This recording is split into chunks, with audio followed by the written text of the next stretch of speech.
Olá, boa noite. Tudo certo, gente? Bom, vamos aí, né, para mais um dia do nosso mini curso de pré-cálculo, né? Graças ao I3E, estamos aí, mais uma vez, mais um ano. Vamos fazer essa colaboração. Hoje nós vamos falar sobre funções. Ontem a gente falou sobre algumas coisas mais básicas, alguns elementos algébricos, né? Só para dar aquela nivelada, lembrar todo mundo das propriedades, algumas coisas que a gente tem quando a gente está falando de potências, quando estamos falando de raízes, quando estamos falando de logaritmo, quando estamos falando de operações algébricas, simplificações e fatorações. Isso foi o que a gente viu ontem, né? E só relembrando alguns recados, como o Marco já falou, já tem a nossa aula de ontem disponibilizada no YouTube do canal do I3E. Só pesquisar no YouTube, I3E Well. E alguns recadinhos que agora eu dou. Eu recomendo que todo mundo, assim como ontem também, tenha um caderninho, um papelzinho aí em mãos, uma caneta, que eu trago nesse mini curso bastante exercícios para fazer junto com vocês, né? Durante a aula, com vocês, para a gente conseguir construir essa parada juntos. Então, e o que que nós vamos ver de diferente hoje comparado a ontem? Funções são partes de elementos algébricos. Nós vamos trabalhar com álgebra e muitas operações diferentes que nós podemos aplicar em cima do que a gente vai chamar de funções. E funções é uma coisa que a gente vê até que bastante, né, no fundamental e no médio. A gente vê algumas bem conhecidas, como as funções lineares, né, as retas. A gente vê as parábolas, né, que fazem, uma das primeiras funções suaves que nós vemos, né, no ensino médio, são umas parábolas, né. Ela tem uma concavidade para cima, concavidade para baixo, todo aqueles macetes de quem já fez cursinho também entende, né, os coeficientes. Nós vemos também funções racionais, dependendo da escola, você chega a ver exponenciais, chega a ver logaritmos. Então, tudo isso são funções, são coisas que nós aplicamos a números. E estudar funções é algo bem interessante, porque as funções elas descrevem muitas coisas do mundo. A gente pode usar para descrever fenômenos do mundo. E não só custo, não só usar para problemas de otimização, usar para, claro, reduzir custos ou aumentar lucros ou resolver problemas. Ela traz uma gama de coisas. Então, vamos lá. Funções. Quando a gente fala de função, uma forma bem simples de a gente entender isso é pensando numa maquininha, né? A gente dá uma entrada e a função dá uma saída. Então, o que seria essa entrada? A entrada seria o tão famoso x. A gente dá um x e ela retorna alguma coisa, algum valor. E também não é tão assim, tão aberto esse conceito, né? Não é também tão tão mal definido, a gente dá entradas, mas tem umas regrinhas para isso daí funcionar bem. As funções, elas têm alguns detalhezinhos, assim. Também não é também não é toda entrada que você dá para uma função. Você tem que definir muito bem o que que você está dando de entrada e o que que você espera de saída, para a gente poder, assim, trabalhar com o negócio e poder fazer afirmações. Então, mantenham isso em mente. Função é uma maquininha. Eu dou uma entrada, ela me dá uma saída, ok? E por que que, igual eu falei antes, por que que funções são interessantes de trabalhar? Mas agora num contexto do cálculo. Por que que funções são úteis para o cálculo? Né, lembrando que eu falei ontem o que que é o cálculo. O cálculo é uma sub-área do que a gente chama de matemática, nesse grande guarda-chuva matemática. E dentro do cálculo, a gente trabalha muito com funções reais. Funções reais são funções que trabalham dentro dos conjuntos dos números reais. E essas funções, na verdade, são sinônimos para as coisas que vocês já viram no ensino médio. Funções reais. Aquelas coisas eram funções reais. E o cálculo se debruça em cima disso. Por quê? Porque No cálculo, existe 3 conceitos muito importantes. Nós temos limites, nós temos taxas de variação ou as tão famosas derivadas, e um terceiro, área abaixo de curvas, ou também as integrais, também conhecida como antiderivadas.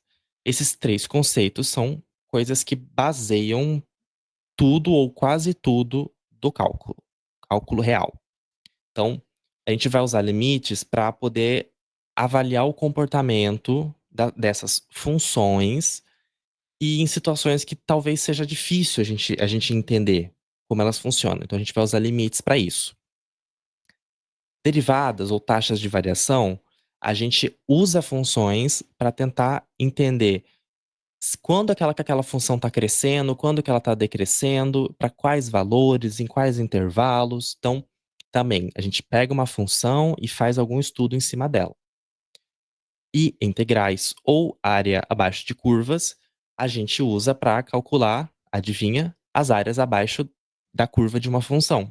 Então, isso pode ser muito interessante até para resolver problemas de geometria. Agora vamos ser um pouco mais prático. Como que funciona uma função? A gente já tem algumas coisas que a gente conhece, algumas funções. Então eu trago, por exemplo, a função identidade. A função identidade é essa função que tem somente um termo linear, x, desse jeito. A gente chama de função identidade. A gente tem, por exemplo, a função logaritmo de base 2. A gente pode ter logaritmo de base 3, base 4, base e, o número de Euler, enfim, funções logarítmicas. Então, a função logaritmo é essa que está como g de x. Temos também funções exponenciais. Lembra que eu falei daquele número de Euler, que eu comentei que no cálculo vocês vão entender melhor o que é esse númerozinho? Então, função exponencial. A função exponencial, a gente costuma se referir a essa e elevado a x. Mas também pode ser um 2 elevado a x, um 3 elevado a x, qualquer outra base que for interessante. Mas sendo também mais geral, a gente tem funções lineares, quando a gente tem coeficiente multiplicando um termo linear mais um coeficiente livre. A gente tem função quadrática, né? Então, o famoso ax² mais bx mais c. A gente tem, por exemplo, função modular. A função modular é a função que dá sempre o lado positivo de um número, né? Então, novamente, a gente dá uma entrada na nossa maquininha e ela gospe uma saída. Na função identidade, ela tem esse nome de identidade porque ela não faz nada com o número. É uma função que não faz nada. Eu dou algo e ela me retorna o que eu dei para ela. Então, por que que isso pode ser útil? Olha, aparece várias vezes, mas tem seus contextos. Tem seus contextos. Então, a função identidade, ela pega um número e não faz nada. A função logaritmo, que é a g de x, eu dou uma entrada e ela calcula o logaritmo daquele número. A exponencial, calcula o exponencial daquele número. Então, deu para entender qual que é a ideia, né? Variável de entrada e uma saída. Assim como também na U, V e W. E vamos então agora expandir mais um pouquinho esse conceito. Vocês lembram que função tem um domínio. A gente define uma função dentro de um domínio. Ou seja, a gente tem que dizer para quais entradas aquela função deve computar. O, o que quer dizer isso? É tipo, não é qualquer coisa que entra nessa maquininha. É somente um conjunto. Ele pode ser um conjunto infinito, pode ser um conjunto muito grande. Não tem problema. Desde que você defina quem é esse tal conjunto, esse bendito conjunto. Esse conjunto a gente chama de domínio. O domínio de uma função são as entradas daquela função. Então, quando eu digo tal coisa é f de x, eu estou dizendo que aquele x está dentro de algum conjunto. Então, olha esse diagrama que eu apontei aqui. Na parte amarela, eu disse que o que está em amarelo é o domínio da função. E aí, dentro do domínio, eu tenho 4 elementos. Eu tenho A, B, C e D.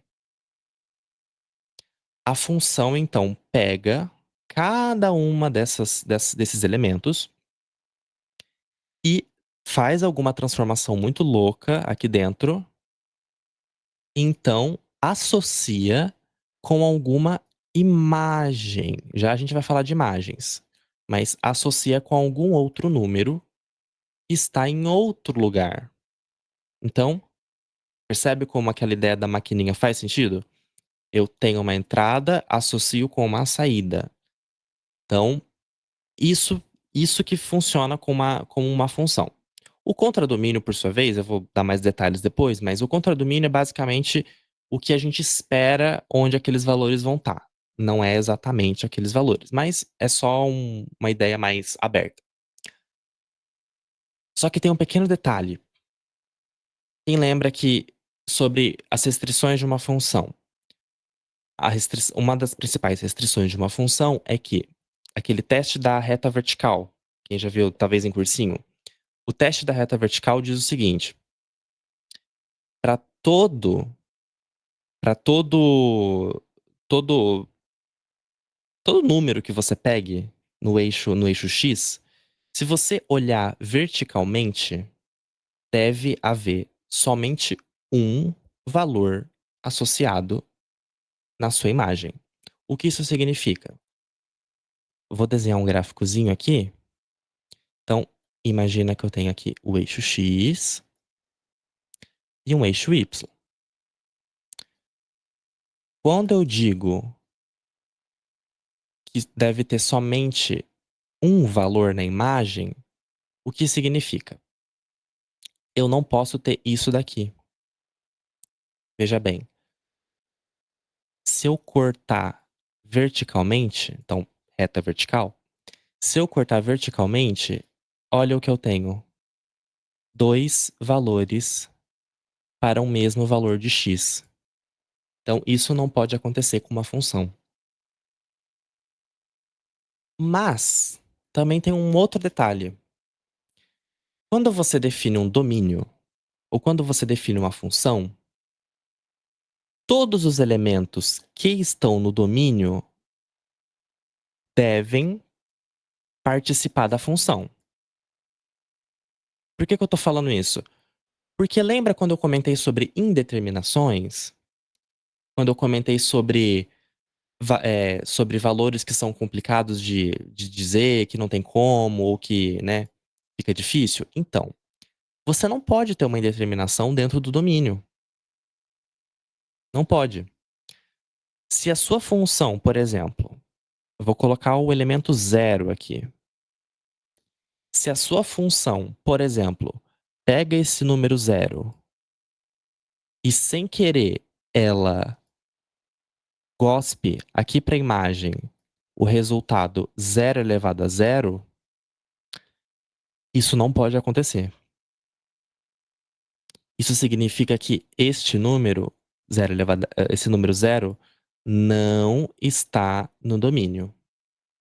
Porque o domínio Porque no domínio, todos os elementos que estão nele devem ser válidos para a função. Você não pode ter algum que vai dar errado. No domínio, isso não pode acontecer. No contradomínio, tá tudo bem. Por isso que eu coloquei alguns valores aqui, por exemplo, I, M, K, L e J, que não estão associados a ninguém, certo? Mas no domínio isso não pode acontecer. Você não pode ter um valor aqui que não está associado a ninguém. Ele não tá. Tá vendo que ele não tem nada aqui? Então, isso não pode acontecer. Então, a partir disso, vamos olhar o domínio de algumas funções simples, que talvez vocês já viram. Então, uma função linear, por exemplo. Uma função linear, ela, ela é infinita tanto para a esquerda quanto para a direita. Eita, tá sem áudio?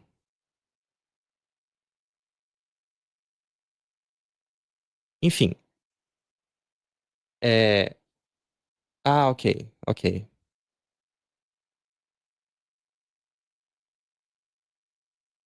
entendi.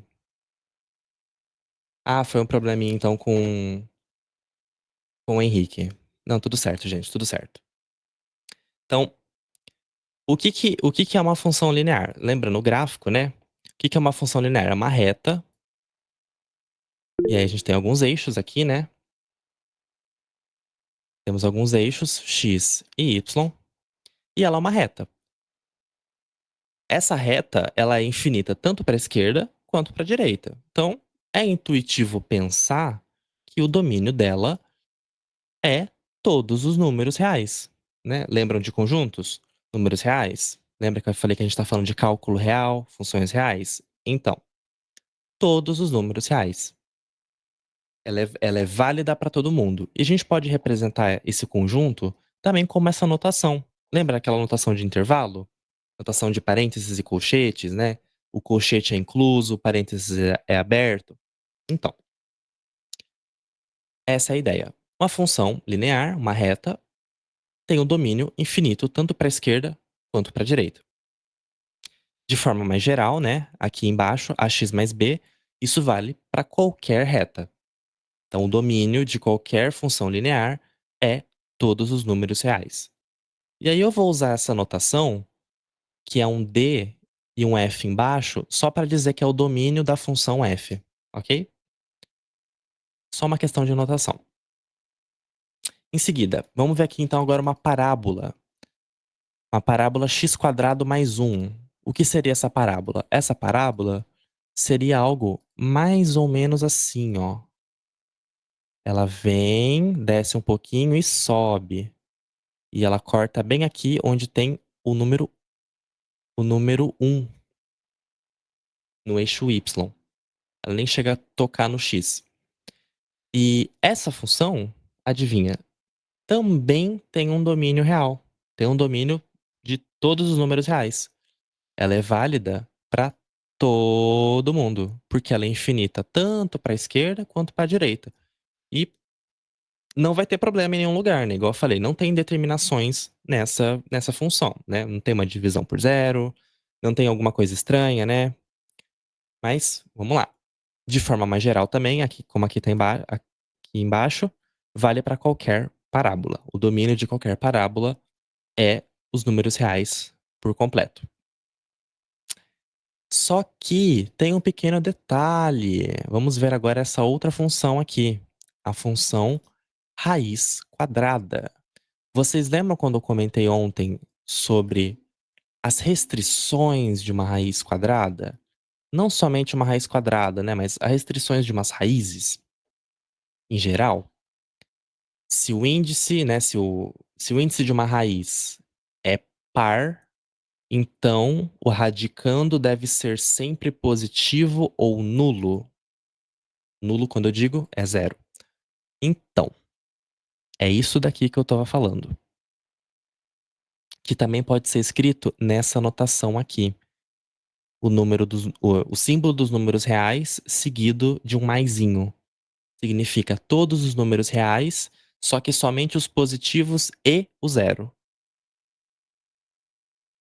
ok? Por que que é isso? Quando a gente vai olhar o gráfico dessa função, que eu já vou mostrar com mais detalhes, olha só. A raiz quadrada, ela tem isso daqui. Ela só vale para esses valores positivos. E aí eu comentei na aula passada que não faz sentido, por exemplo, nada do que tá aqui pro lado esquerdo, pro lado negativo. Não faz sentido, porque não tem como, né? Raiz de -4 não faz sentido dentro dos números reais, ok? Então, a gente definiu o domínio de uma função que a gente já conhecia, agora de forma matemática. Muito bem. Isso significa que o quê? Toda vez que a gente tiver alguma coisa com raiz quadrada, qualquer expressão maluca, significa que a expressão maluca, interrogação, ela tem que valer dentro dessa caixinha. E só para deixar claro aqui para todo mundo, na notação de colchetes e parênteses, o colchete significa incluso, então inclui o zero, e o, e o parêntese significa aberto, significa não inclui. Então, tipo, ele chega até, mas não toca, ok? Vamos lá, agora vamos ver alguns gráficos dessas funções. Então, eu plotei aqui alguns gráficos usando uns softwares, né? O gráfico da função raiz quadrada, aqui à esquerda. Esse é o gráfico da função raiz quadrada. E percebe como eu falei que ela não tem valores negativos, certo? Mas ela vai indo para os positivos. Para positivos ela tem. Em seguida, eu apresento pela primeira vez para vocês o gráfico de uma função logarítmica, né? Eu comentei com o pessoal ontem o que era um logaritmo, né? Como que ele funciona algebricamente, quais são as propriedades algébricas de um logaritmo.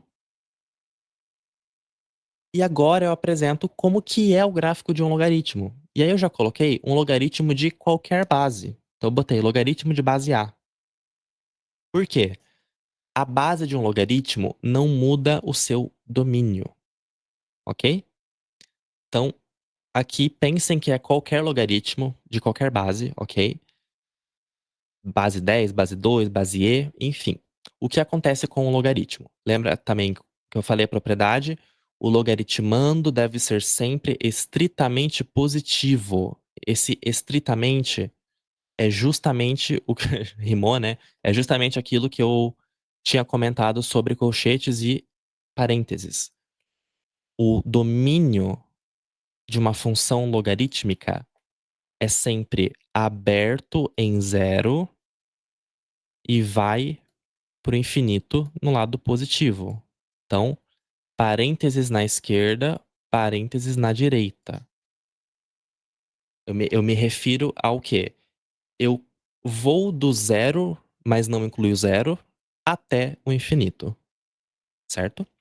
E em notação, né, mais matemática, a gente também costuma falar que é o R mais asterisco. Significa os números reais do lado positivo, com exceção do zero, ok? O asterisco ele diz exceção do zero.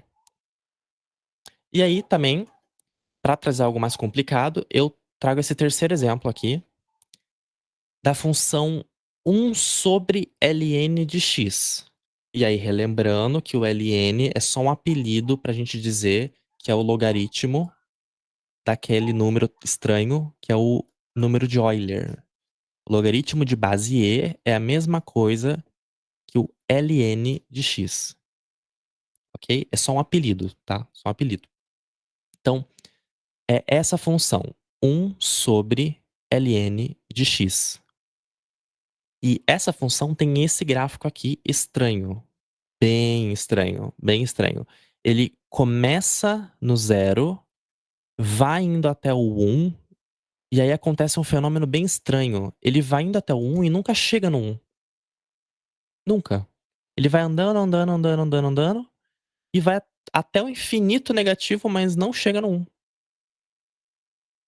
Só que aí quando você vê do lado direito, ele vem lá de Simão, lá do 1, né? Vem lá do infinito positivo e vem descendo, descendo, descendo, descendo, descendo até o infinito. Isso, também com mais detalhes, será visto no cálculo, uma coisa chamada assíntota. Isso é uma assíntota vertical. É justamente esse fenômeno que acontece nas funções quando se tem uma indeterminação, ok? E essa indeterminação ocorre justamente no número 1, no x igual a 1. Por quê? Vamos fazer umas manipulações algébricas aqui, bem rapidinho. O que é, lembrando que o ln de x é o logaritmo de base E de x, certo? Então, o que é o ln de 1? O ln de 1 é o log dessa base, desse número estranho, e o logaritmando igual a 1. Uma das regrinhas dos logaritmos diz que o logaritmo de qualquer base e qualquer logaritmando de 1 é igual a zero. Sempre. Sempre, sempre, sempre. Isso é uma propriedade dos logaritmos. E aí, né, só para também lembrar, a apostila já está disponível. Essas propriedades, essas coisas já estão no e-mail de vocês, ok? Qualquer dúvida pode chamar o Marco, que o Marco disponibiliza de novo essas apostilas e os materiais, né, os exercícios. Lá tem anotado tudo isso, caso alguém tenha se perdido. Mas acontece justamente isso aqui, ó. O ln de 1, ou o logaritmo de 1 de qualquer base, é igual a zero. E aí nós vamos ter um problema, porque 1 sobre zero não é uma coisa tão interessante. Divisão por zero não existe. Vocês já devem ter ouvido falar muito disso. Divisão por zero não existe. É uma coisa que não está definida. É diferente de uma indeterminação. É uma coisa que não faz sentido. Isso, muito bem. Não faz sentido uma divisão por zero. Ela não tem sentido prático, algébrico e nem nas funções. Então a gente não trabalha com isso. Isso está fora do domínio da função. E adivinha, é o que acontece justamente no número 1. Então, estou introduzindo para vocês agora como que a gente encontra o domínio de uma função. E isso, às vezes, pode ser algo simples, igual a gente já fez agora há pouco, mas também pode ser algo um pouco mais trabalhoso. Então, eu tenho essa função bem estranha aqui em cima e quero mostrar para vocês o que seria a ideia, né, em forma de mapa mental, de como a gente organiza todas as informações que a gente consegue tirar de uma função para encontrar o seu domínio. Então, vamos lá. Primeira coisa, vamos pelo mais fácil, né? A gente tem uma fração, então a gente já sabe que não pode ter uma divisão por zero. Então, vamos olhar primeiro o numerador. O numerador tem esse termo, 1 menos x. E aí, lembrando das propriedades das raízes, o índice é par. O número 2, né, o índice 2 da raiz quadrada é par. Então tem aquela restrição. O termo da raiz deve ser maior ou igual que zero, certo? Então, a gente cai já numa primeira informação. A gente vai ter que solucionar isso daqui. O termo que está dentro, 1 menos x, deve ser maior ou igual que zero. Portanto, o termo deve ser, o valor de x deve ser menor ou igual que 1. Mas não acabou por aí. Isso é só uma informação. A gente já sabe então que x menor ou igual que 1 deve acontecer. Vamos agora para o denominador. No denominador, a gente tem algumas coisas. Então, primeiro, como que pode dar uma divisão por zero nesse denominador? Pode dar uma divisão por zero, por exemplo, por causa desse termo x. Esse termo x, quando for zero, vai multiplicar o ln, o termo ln, perdão, e ele vai anular todo mundo.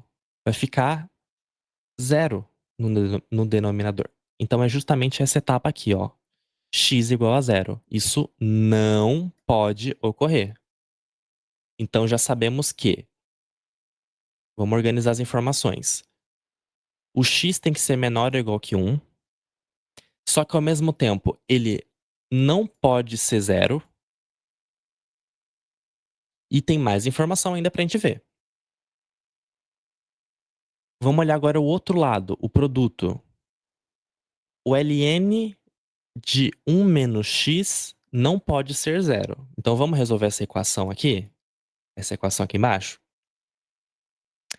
Essa equação é resolvida através de exponencial, né? A gente eleva o ln à potência de base e, assim como está naquelas propriedades que eu comentei dos logaritmos. A gente eleva e transforma isso nessa equação abaixo. 1 menos x igual a 1. 1 menos x igual a 1 tem como solução x igual a zero. Portanto, isso também não pode ocorrer. Só que a gente já obteve essa informação aqui em cima, ó. Já obtemos aqui em cima. Então, novamente, x igual a zero não pode ocorrer. Então, já é um outro número que tiramos da nossa sacolinha de valores para o domínio. Em seguida, vamos olhar o que está no logaritmo? O logaritmo tem também uma outra restrição. O logaritmando deve ser estritamente positivo. Então, 1 menos x tem que ser estritamente maior do que zero. E isso implica nessa conclusão. X tem que ser menor do que 1. Então, a gente tem 3 informações aqui. E aí eu coloquei nessa estrutura de varalzinho aqui, ó, que é muito recorrente no cálculo. Uma estrutura de varal. Para a gente avaliar todos os intervalos que a gente obteve. No primeiro caso, eu vou agora enumerar. No primeiro caso, a gente obteve esse primeiro varal, que está em vermelho. No segundo caso, que foi o x diferente de zero, foi aqui embaixo. O segundo e o terceiro caso. E o terceiro que a gente acabou de fazer, x menor do que 1, foi o terceiro caso. Então, eu coloquei eles verticalmente, todos alinhados, e pintei com bolinha fechada aquilo que está incluído e bolinha aberta aquilo que está excluído. Lembra do colchetes e parênteses? Então, justamente isso. Opa, perdão. Justamente isso.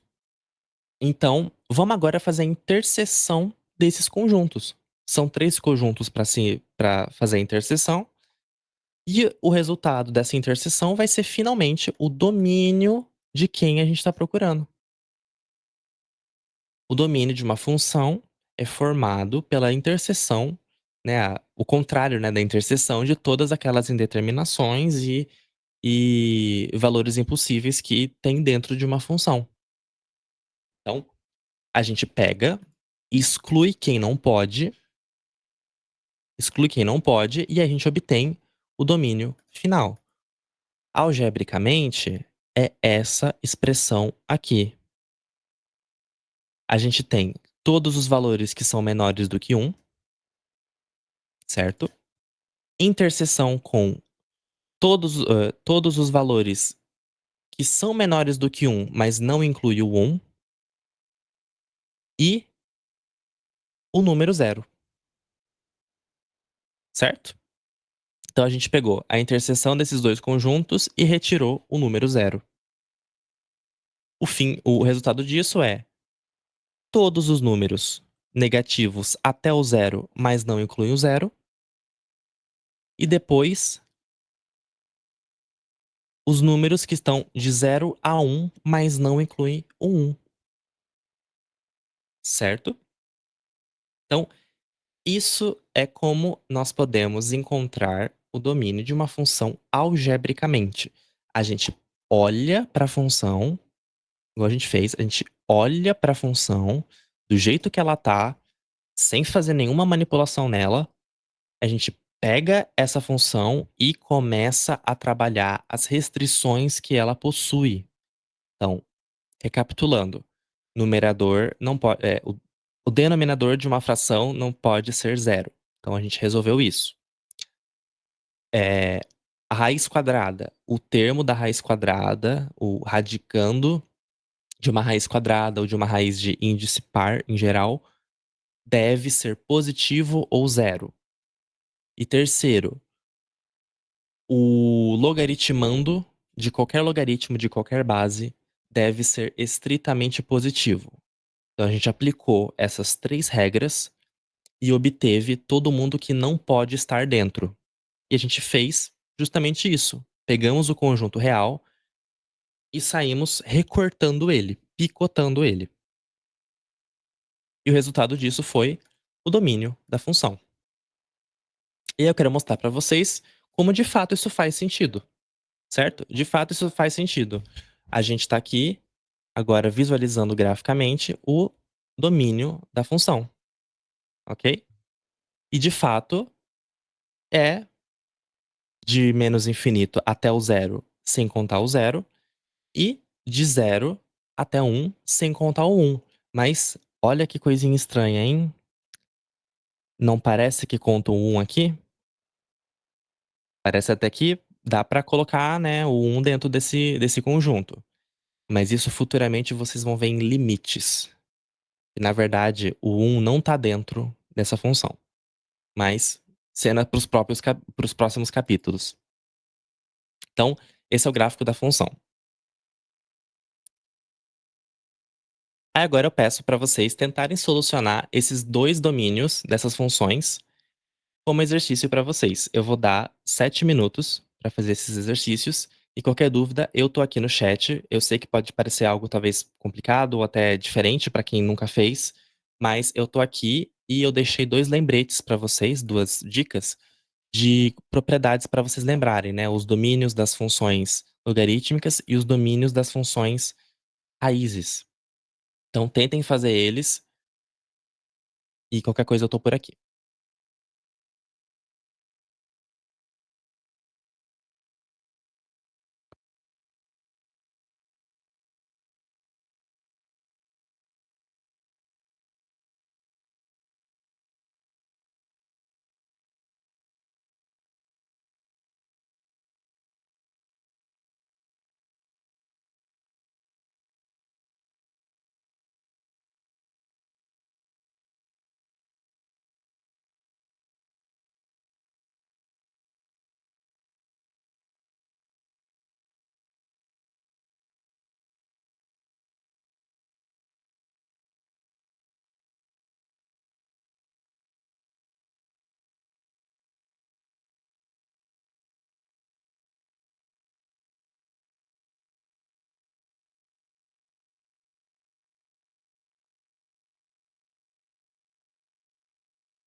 Vamos lá? Então, temos 2 funções aqui que são diferentes, né. Uma logaritmo, e aí eu não especifiquei a base, disse que é só um logaritmo. Dentro a gente tem uma parábola e por fora, multiplicando o logaritmo, tem uma raiz.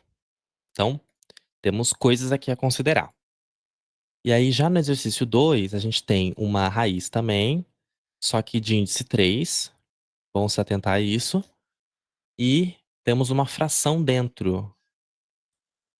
Essa fração ela essa fração ela tem um polinômio de grau 1 em cima e um polinômio de grau 1 embaixo também. Só que aí a gente tem que ver agora as raízes desse polinômio também. Vamos dar uma olhada nisso. Então, exercício 1, bem simples, né, os 2 na verdade. Vamos olhar o lado do logaritmo. O lado do logaritmo, novamente, o logaritmando deve ser estritamente positivo, não pode incluir o zero. Então, isso é equivalente a essa expressão, certo? Resolvendo essa expressão, a gente consegue chegar nessa linha x ao quadrado tem que ser menor do que 1 estritamente. Estritamente.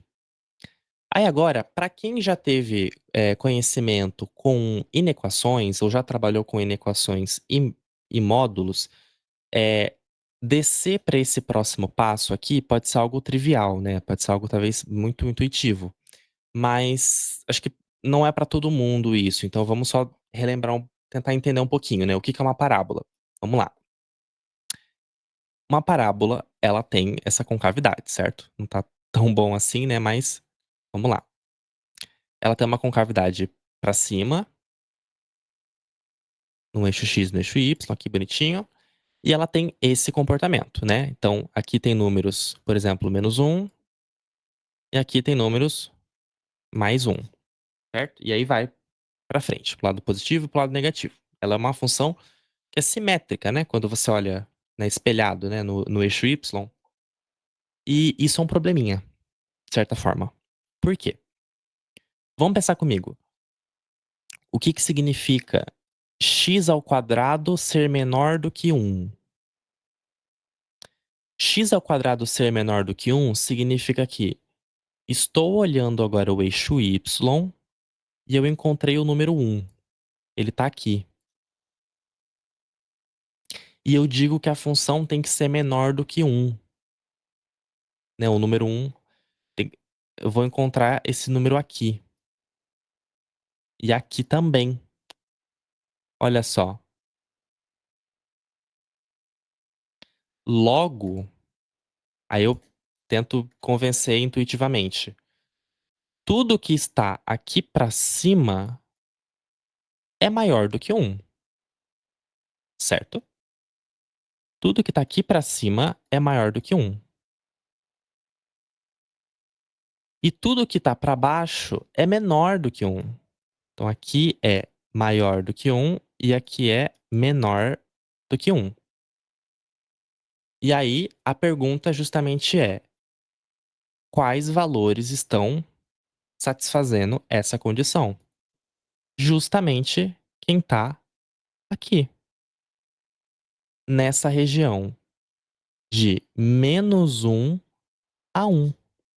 E aí, por isso que eu tomei esse passo, né, aqui, essa estrelinha. Por isso que eu tomei esse passo afirmando que o x está dentro do intervalo -1 a 1, estritamente. Justamente por essa ideia intuitiva que, né, eu mostrei aqui agora com gráfico, mas eu vou trabalhar melhor com vocês num próximo exercício. Então, logaritmando, a gente já sabe que tem esta restrição para ser satisfeita. O x tem que estar entre -1 e 1. Só que aí tem um porém.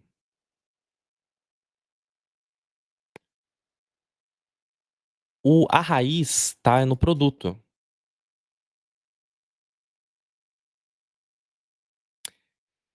E O radicando tem que ser maior ou igual que 1. Então, novamente, trabalhando com as inequações, a gente chega que o x tem que ser maior ou igual que 1, certo? Então, a gente computa, né, olhando o que tem aqui em mãos, a interseção desses dois conjuntos é justamente de -1 a 1. Perdão aqui que eu fiz só um erro de digitação, mas aqui nessa expressão, mas o intervalo é de -1 a 1, certo? O intervalo do domínio. Em seguida, a gente tem agora o domínio da função g. O domínio da função g é mais fácil do que parece também. Primeiro, vamos buscar onde vai acontecer a divisão por zero, né? Tem uma fração, então aquilo pode dar uma divisão por zero. Essa divisão por zero vai acontecer onde? Vai acontecer em x mais 1 diferente de zero, certo? Então, jogando esse mais 1 para o outro lado, a gente tem que x deve ser diferente de 1, certo? Mas tem um pequeno detalhe. Tem uma raiz também acontecendo nessa função. Só que é aí que tem uma sacadinha.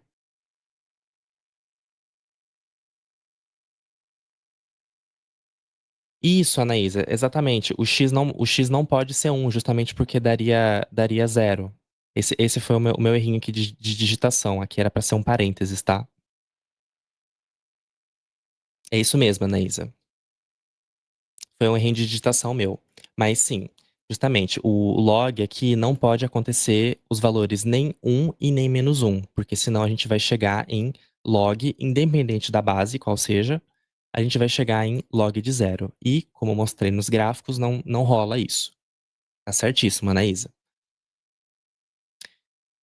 Vamos lá. Na função g, ela tem uma raiz. Só que, reforçando, tem uma diferença entre as raízes de índices de índices pares e de índices ímpares. Os índices pares temos uma restrição para o radicando. Ele tem que ser maior ou igual que zero.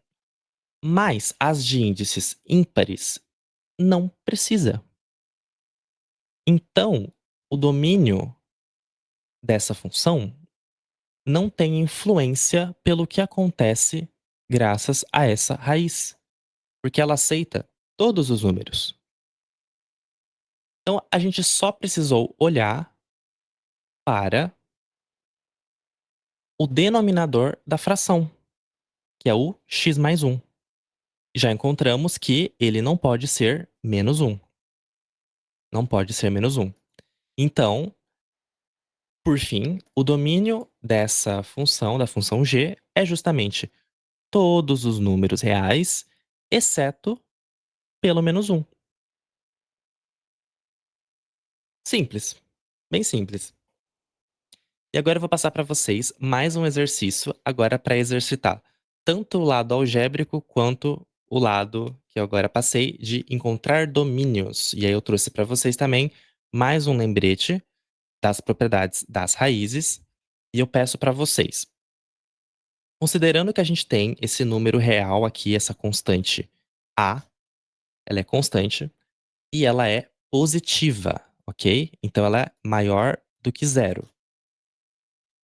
Eu peço para vocês, qual que é o domínio dessa função? É o que eu peço para vocês. Se aparecer um azinho, se não aparecer um azinho, é isso que eu quero saber. Me mostre qual que é o domínio dessa função. Pode ser que envolva termos em relação ao a. E aí utilize todas essas ideias que eu já mostrei, todos os elementos algébricos, os conceitos que a gente já viu e as propriedades desses elementos algébricos para encontrar o domínio. Eu vou dar 5 minutos, a gente volta às 8h12, ou 8h13, agora virou um minuto. A gente volta 8h13 e vou solucionar com vocês também. Vou trazer 2 soluções distintas. Qualquer coisa eu tô por aqui.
Vamos lá?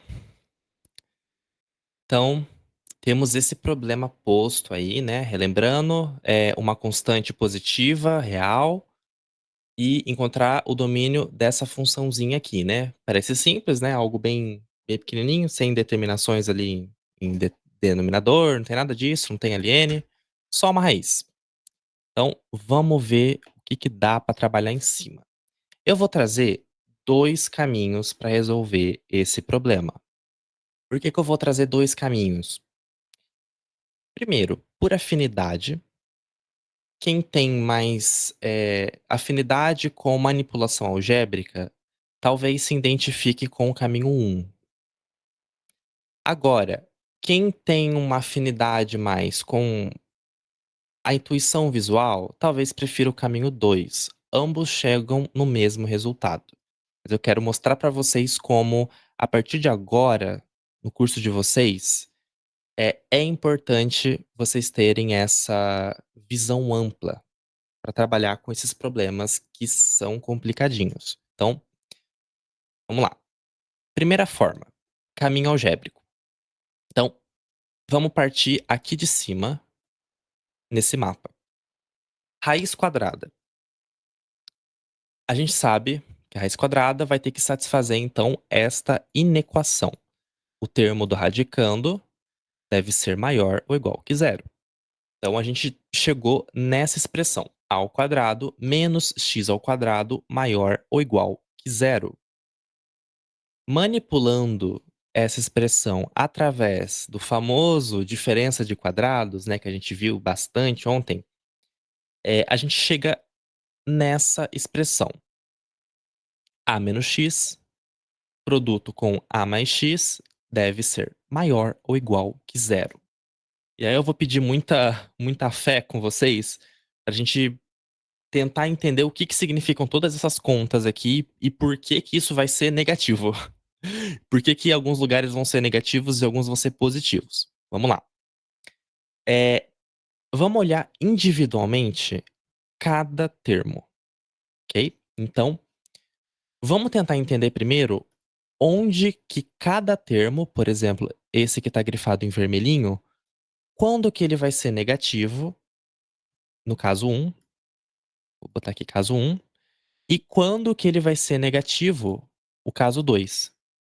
Então, esse daqui vai ser o caso um e esse daqui o caso 2. Então, vamos ver o que acontece e quando que esses termos são negativos. Então, a menos x é menor do que zero se e somente se o x for maior do que a. Concordam?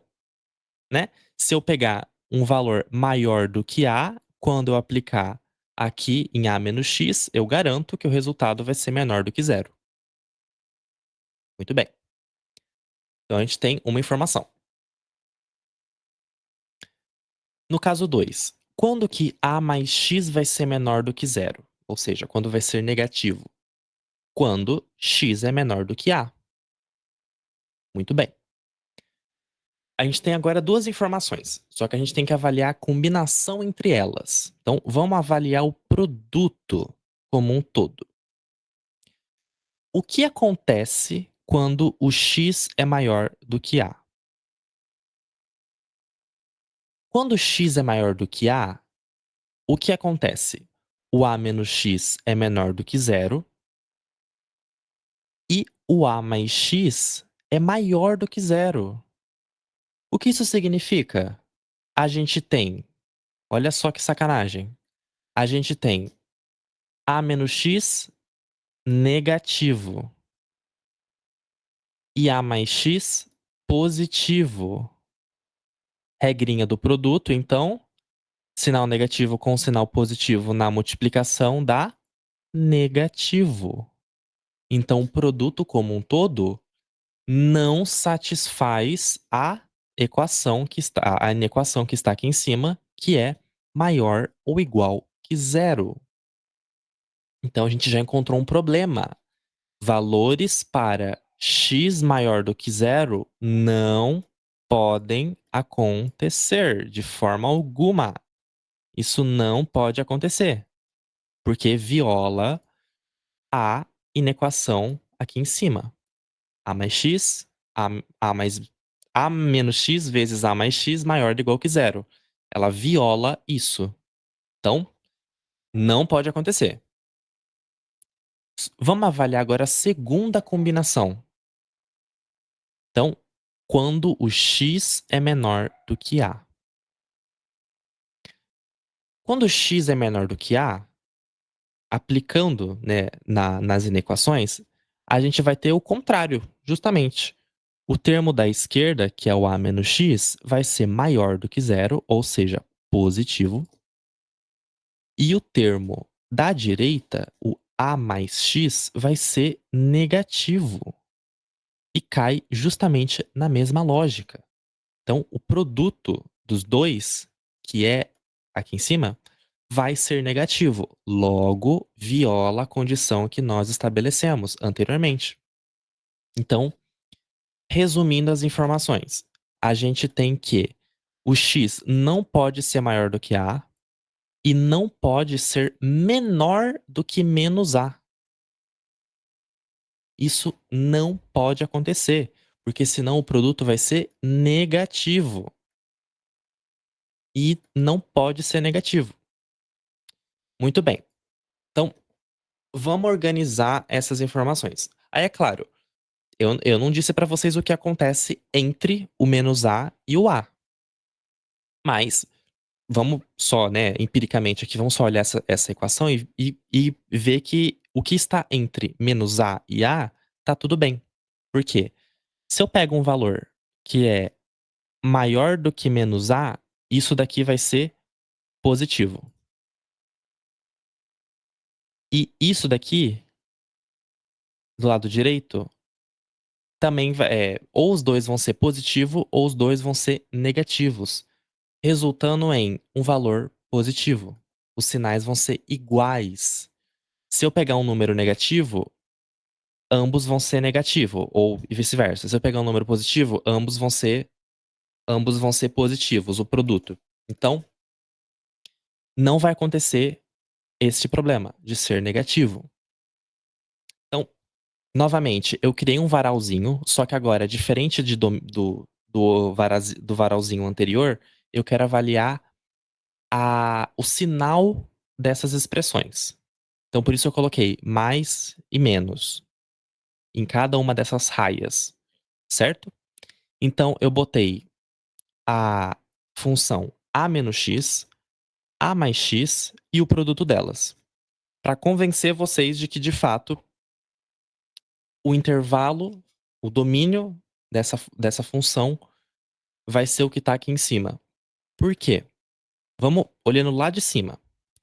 O sinal da função a menos x é positivo vindo lá dos negativos. O sinal da função é positiva quando eu venho da esquerda para a direita, né? Lá dos números negativos até chegar no bendito número a. Nessa constante que eu não disse qual número é, mas é um número. Então, ele vem positivo da esquerda para a direita e fica negativo. Por quê? Se a gente for plotar o gráfico dessa função, ela é algo mais ou menos assim, ó. Eu não coloquei aqui só para não ter uma poluição visual, mas esse é o gráfico da função. Então, tudo aqui é positivo e tudo aqui é negativo, ok? Então eu só resumi essas informações e coloquei mais e um menos. Para baixo, eu fiz a mesma coisa, só que agora para outra função, a função a mais x, que tem essa carinha aqui, né? Considerando que essa linha preta é o eixo x, tá? Então, ela vem negativa da esquerda para a direita, cruza a sua raiz em menos a e fica positiva o resto do caminho, seguindo para mais infinito. Então, resumi as informações e ficou menos, mais e mais. Ok? Aí a pergunta é: se eu pegar esses dois varais que eu botei, o primeiro e o de baixo, não, o primeiro e o segundo, qual que vai ser o sinal do produto? Concordam comigo que, usando aquela, né, regrinha básica de ensino fundamental, né, o produto qual que vai ser o sinal de um produto? Mais com menos dá menos, certo? Faz sentido. Mais com mais dá mais.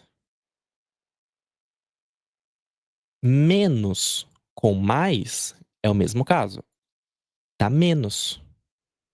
E agora, para fechar com chave de ouro, qual que é a utilidade desse varal? Justamente identificar quais são estes sinais aqui. Tudo que está para a esquerda não pode estar do domínio, tudo que está para a direita não pode estar no domínio. Então, nós concluímos, a partir desse varalzinho e a partir dessa avaliação aqui mais algébrica, que o domínio dessa função é os números que estão entre a constante menos a até o lado mais a, né, o lado a. Todo esse intervalo. Portanto, é como está escrito aqui. Domínio de f é o intervalo incluso, né, tanto o lado esquerdo quanto o direito, de menos a A. E aí eu trouxe para vocês também o gráfico dessa função. Para quem já conhece, esse daqui é o gráfico do semicírculo, né, o primeiro hemisfério de uma circunferência de raio A, de raio constante A. Então, perceba como, igual a gente viu algebricamente, isso faz sentido.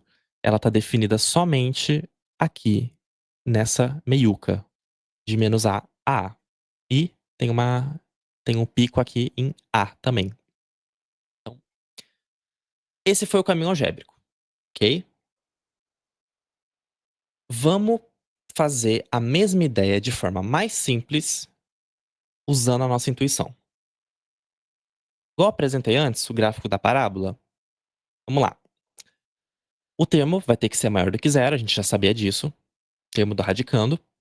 Então, vamos só organizar as informações. Se eu jogo esse x quadrado para o outro lado da inequação, eu tenho a ao quadrado é maior ou igual que x ao quadrado. Que é o equivalente a só eu trocar, né, inverter esse sinal para x ao quadrado, aqui, x ao quadrado é menor ou igual que a, que era aquela mesma ideia que eu mostrei do gráfico da parábola. E aí eu trouxe agora um gráfico bem mais desenhado, né, mais bem feito, só para mostrar o que que isso significa. Então, vamos olhar esse gráfico aqui com mais detalhes. Eu plotei o gráfico da parábola x quadrado, só, que está em azul. E aí, eu anotei os pontos no eixo x, que são o menos a e o a. Muito bem. E aí, eu fiz uma reta horizontal onde corta o a ao quadrado. E aí, eu anotei esses pontos, né? O pontinho que está em vermelho aqui e o pontinho que está em vermelho aqui. Seguindo aquela lógica que eu mostrei antes, o que acontece? Tudo que está aqui para cima definitivamente vai ser maior. Opa! Vai ser maior do que a ao quadrado. Tudo que está abaixo é menor do que a ao quadrado. Então, o domínio, de fato, vai estar aqui no meio, porque é toda essa região que satisfaz a inequação. Então, por isso, chegamos no mesmo resultado. Então, percebe como a gente teve bem menos trabalho só sabendo de gráficos, sabendo de informações básicas a respeito de funções. Então, é uma forma justa, é uma forma válida e também pode ser interessante para quem tem mais afinidade ou tenha mais dificuldades do caminho algébrico e tudo mais. Saiba que existe um caminho bem mais simples também. somente com a nossa intuição. Então, vamos seguir. Agora são coisas mais simples, né, vamos lá. Contradomínios e imagens. Igual eu falei antes, o contradomínio de uma função é basicamente aquilo que a gente espera que a função chegue, certo? Por exemplo, a gente pode sair dos números reais para os números reais. Já a imagem é um pouco diferente. A imagem é exatamente os valores que a função assume. Então, a gente usa o estudo do domínio da imagem de uma função para, primeiro, conseguir construir o gráfico dela, e segundo, para conhecer mais a respeito da função, né? A imagem é tudo aquilo que a função leva, e o contradomínio é mais ou menos aquilo onde a função vai levar, né? Por exemplo, os números reais. Agora vamos falar de coisas que a gente pode compor numa função. A gente pode pegar duas funções e botar uma dentro da outra. Isso a gente chama de funções compostas. Funções compostas são basicamente funções que a gente pega uma expressão e substitui ela dentro de outra função. Então a gente pode chamar isso de f de g de x ou f bola g de x. É uma notação também. É basicamente você botar uma função dentro da outra. Então, aqui, por exemplo, no exemplo 1, eu tenho f sendo x² e g sendo 3x ao cubo. A composição nessa ordem de f bola g significa colocar g, onde tem x em f. Por isso que apareceu um 3x ao cubo dentro de um quadrado, por causa que eu botei dentro do f, resultando em 9x à sexta. O mesmo vale, por exemplo, 2, onde eu tenho uma raiz e uma outra função qualquer, né, o 4x² mais 1. Quando faz a composição e simplificando, chega em 2, que multiplica raiz quadrada de x ao quadrado mais 1. E agora aqui é o contrário, eu tô fazendo g bola f, ou seja, g com f dentro, né? G dentro com f de x.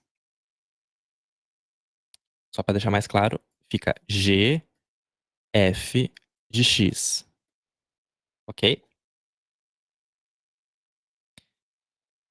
Nesse caso, a gente tem 4x e 2 elevado a x, resultando, né, fazendo as simplificações aqui, aplicando as propriedades das potências em 16 elevado a x.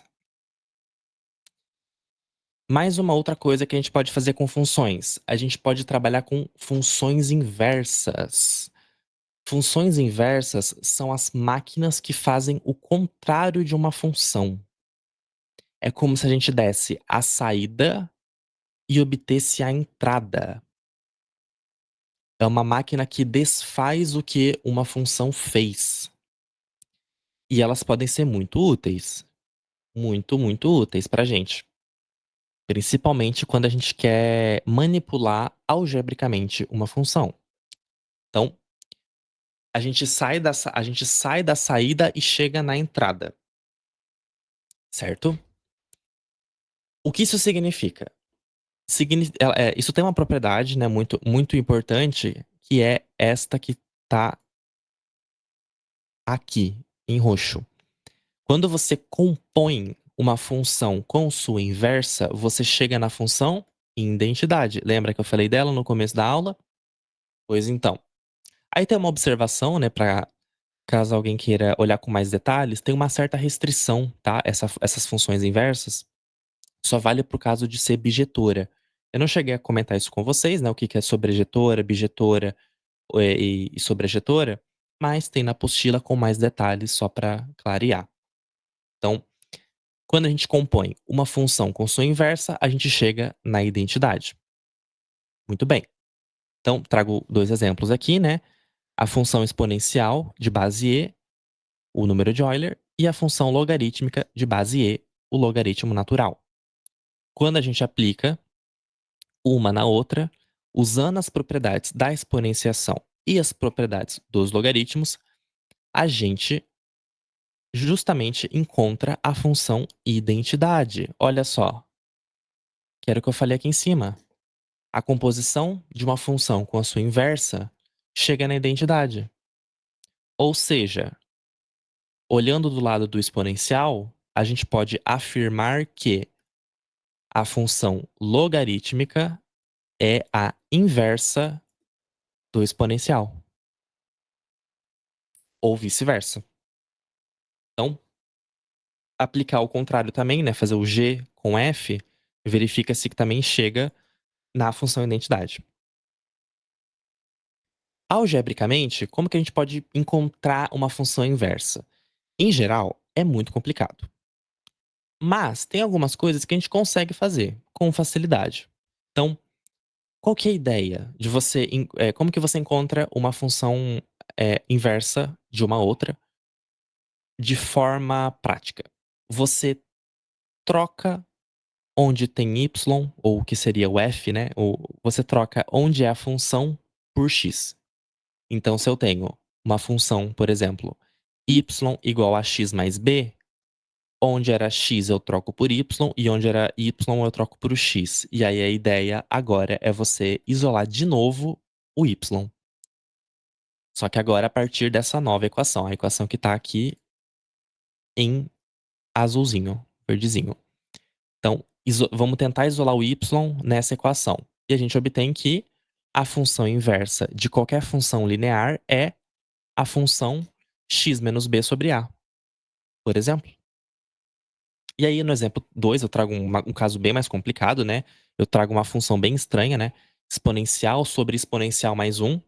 E aí, utilizando o método algébrico, eu troco onde era x por y, certo? E eu vou tentar isolar esse y agora. Partindo dele, eu vou tentar isolar o y. E a gente chega na conclusão de que a função inversa é y igual logaritmo natural. Dentro dele tem uma fração. Essa fração é x sobre 1 menos x. Então, essa é a função inversa. E aí, pode, né, ser um exercício prático verificar que, de fato, a composição tanto do que está em amarelo quanto do que está em azul, de fato chega na função identidade, porque elas são funções inversas. Aí eu vou agora só comentar, estamos chegando já no fim da aula, tá? Então, só comentar alguns detalhes sobre algumas funções que são muito especiais e que aparecem com muita frequência no cálculo e mostrar alguns detalhezinhos, né? Perceba que eu plotei aqui à esquerda o gráfico da função exponencial. Eu ainda não tinha mostrado ela para vocês, né? O tão famoso e elevado a x, que eu falei tanto dele aqui no mini curso e no cálculo vocês vão ver bastante ele. Eu plotei em azulzinho o que é a função exponencial e a função logaritmo natural também em vermelho. E aí, repara justamente aqui na função identidade, que está agora em Representação feminina só azul. deram resultado quando o Supremo Tribunal Federal A quase nunca ficou parada aqui, né? de 30 Aí, acho que a Tainara tá com o microfone aberto.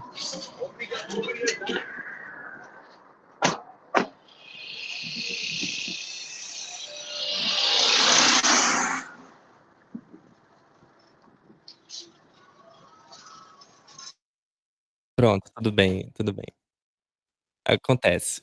Mas ó, eu coloquei aqui nessa linha tracejada em amarelo, que agora eu tô pintando de verdinho, justamente a função identidade, para mostrar também agora um conceito visual.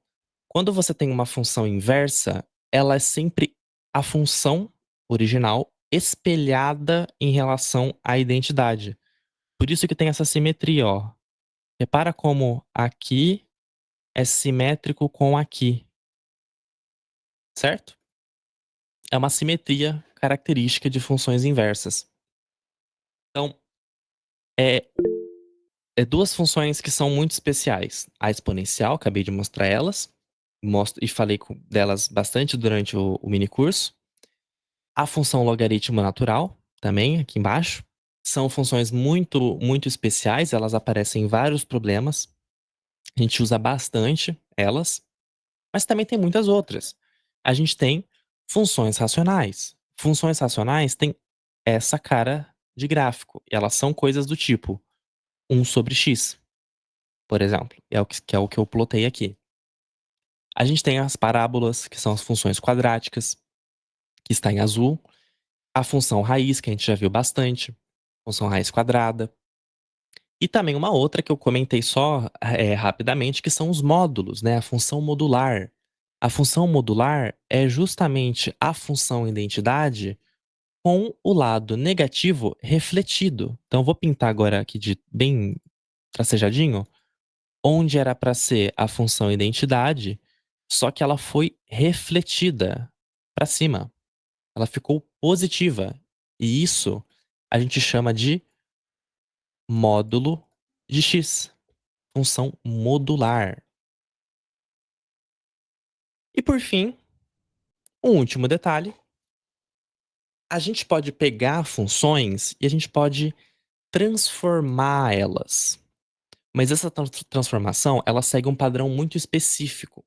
E esse padrão a gente consegue olhar algebricamente. A gente não precisa nem olhar para o gráfico da função. Essas funções elas podem ser transformadas de várias formas. A gente pode transformar através de um deslocamento vertical, ou seja, a gente pode pegar uma parábola, por exemplo, e ficar subindo ou descendo ela. Então vou pintar de azul uma parábola, que está o eixo x e aqui está o eixo y. Uma parábola que corta no zero. Mas eu também posso subir essa parábola. Eu posso pegar a mesma parábola e subir. E agora cortar, por exemplo, em 1. Ou subir mais um pouquinho. Eu posso agora vir aqui para cima. Ou também eu posso descer essa parábola. Então, isso é um deslocamento vertical. E esse deslocamento vertical, ele aparece nesse formato. Quando a gente vê coisas desse tipo, significa que eu tenho uma função com a sua cara original, e aí eu peguei ela e desloquei verticalmente k unidades. Se eu tô somando, significa que eu tô subindo. Se eu tô subtraindo, significa que eu estou descendo. Ok? Isso é um deslocamento vertical. E a gente consegue olhar com essa cara. Já o deslocamento horizontal, ele acontece deslizando a função no eixo x. Então, agora eu vou pegar uma reta que fica mais fácil. Então, aqui eu vou ter a função identidade. E eu posso, por exemplo, ter uma outra função identidade assim. Que corta, por exemplo, em 1. Ou que corta, por exemplo, em menos 1.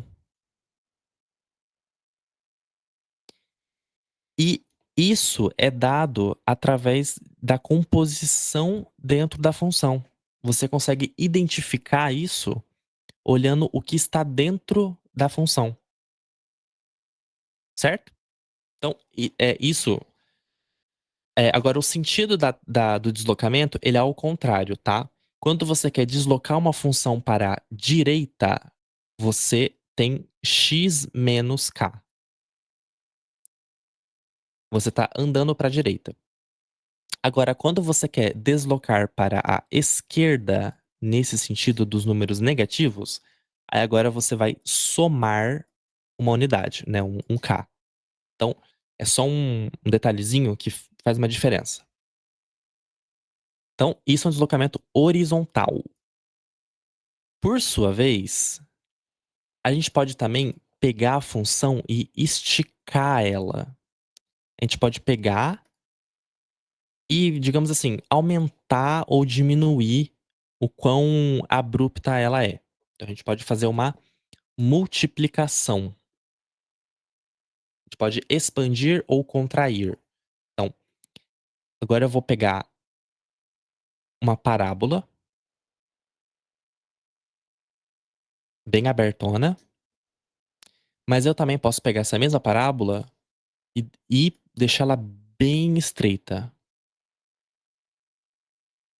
E perceba como eu não mudei a raiz dela, tá? Continua aqui certinho, no 0, 0. Eu só contraí e expandi ela. Ou eu posso vir aqui e deixar ela mais estreita ainda. Então, são várias representações da mesma função, só que com contrações diferentes. E ela é dada por essa expressão aqui embaixo. A gente multiplicou por algum fator. Já a contração horizontal, né, nas parábolas não dá para ver muito bem, mas a contração horizontal diz a respeito do quão esticado a função tá horizontalmente. Então, isso dá para ver melhor no que a gente vai ver na aula de quinta-feira, que são trigonometrias, mas vamos trabalhar com uma função seno. Ela tem uma cara mais ou menos assim, ó, ondulatório, ok? Quando a gente contrai horizontalmente essa função, ela fica com essa cara aqui, ó. Várias ondinhas mais rápidas do que a outra. A gente mudou a frequência dela. Então, isso é uma expansão, uma contração, uma expansão horizontal. A gente como se fosse esticou o domínio. Esticou ou contraiu o domínio. Certo? E ela é dada dentro da composição da função. Então ela tem essa carinha, uma unidade que multiplica a variável.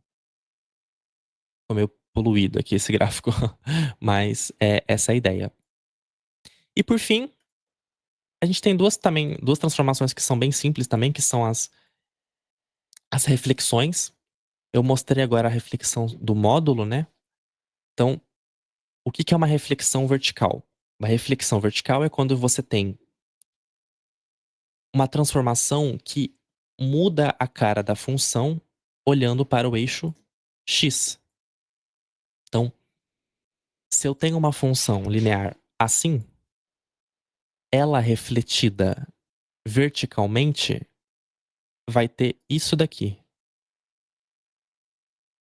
Você pode olhar só como trocar o sinal da função, né? Então, ela tem isso aqui, que tá em roxo. Então, o vermelho se transformou no roxo. Isso é uma reflexão vertical. É a troca do sinal da função.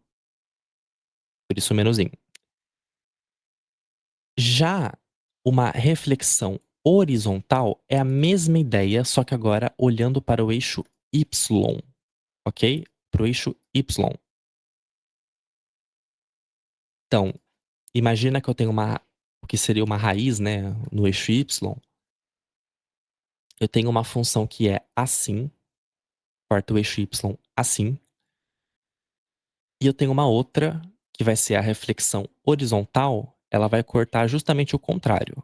Ela vai fazer isso aqui.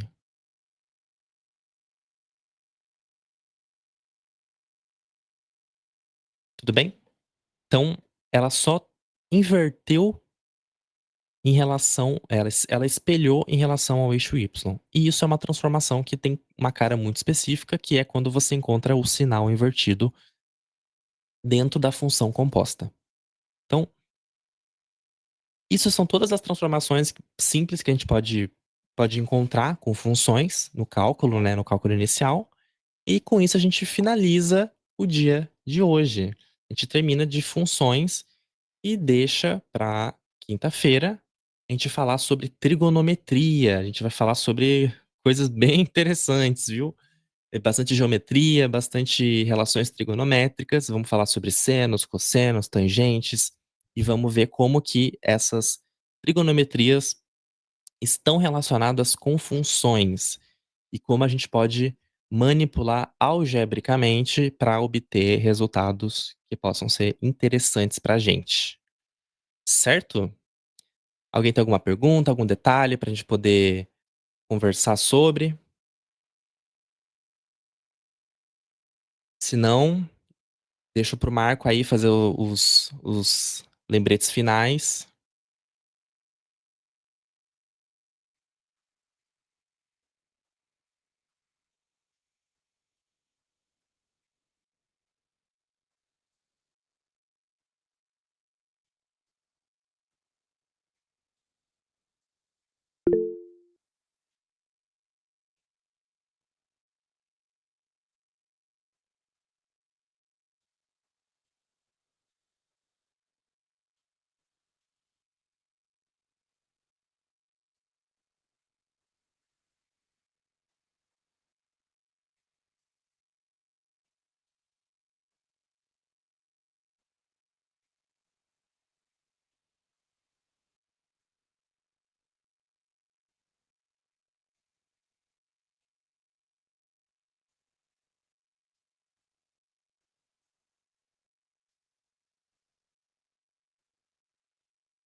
Obrigado a todos que apareceram aqui. Quem não tiver dúvidas, quem não tiver mais nada, pode sinta-se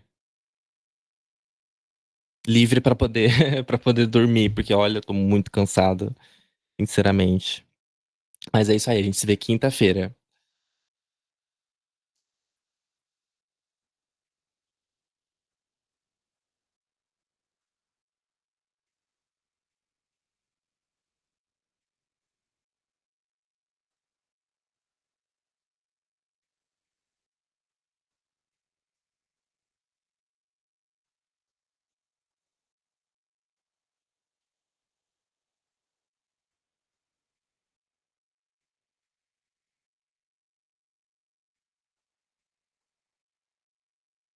E horas que são muito importantes, né? Cumprir as horas do curso.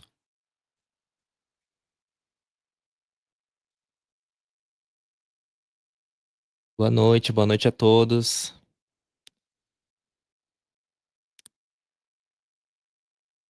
Até quinta, Lucas. Amanhã a gente não tem aula.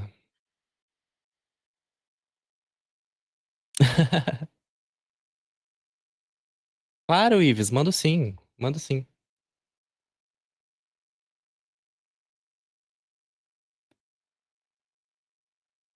Este é o link aqui do Lo-Fi.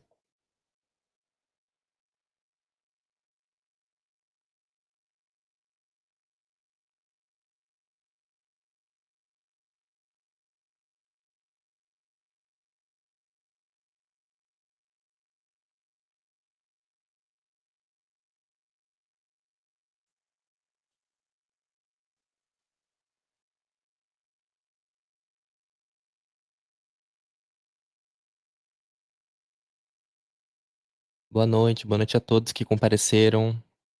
Estamos por aqui qualquer coisa.